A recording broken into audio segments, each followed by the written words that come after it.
அன்பிற்குரியவர்களே, இந்த ஜனாசாவை தீதார் பார்க்கறதுக்காக போகிறோம். இந்த ஜனாசாவினுடைய முகத்தை நம்ம பார்க்குறோம். பொதுவாக ஜனாசா இறந்து போயிட்டாலும் அதனுடைய கண்ணை மூடுறவங்க இந்த துவாவை ஓதணும். அதே மாதிரி ஜனாசாவை பார்க்க போகிறவங்க என்ன துவா ஓதுறது அப்படின்னா, அல்லாஹும் மகுஃபிரு லஹு, யா அல்லாஹ் அவரை மன்னிப்பாயாக.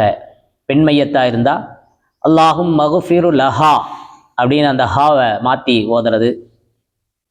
அதே மாதிரி அபு சலமா ரதியல்லாஹு தஆலா அன்ஹு அவங்க இறந்த அப்போ ரசூலுல்லாஹி ஸல்லல்லாஹு அலைஹி வஸல்லம் ஓதுனாங்க, அல்லாஹும் மகுஃபிர் லி அபி சலமா அப்படின்னு.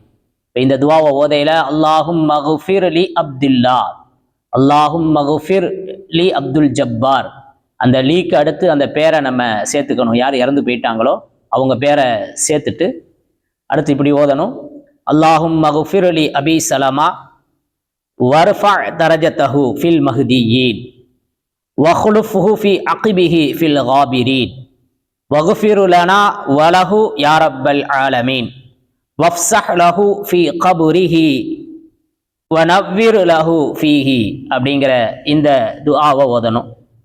துஆவுடைய பொருள் என்னன்னு சொன்னால், இறைவா அபு சலமாவின் பிழைகளை பொறுப்பாயாக, அல்லது யார் இறந்துட்டாங்களோ அவங்க பேரை நம்ம சொல்லியிருப்போம், அவரின் பிழைகளை பொறுப்பாயாக. நேர்வழி பெற்றவர்களின் அவர்களின் தகுதியை உயர்த்துவாயாக. அவரின் வாரிசுகளுக்கு அவருக்கு பகரமாக நீ இருப்பாயாக.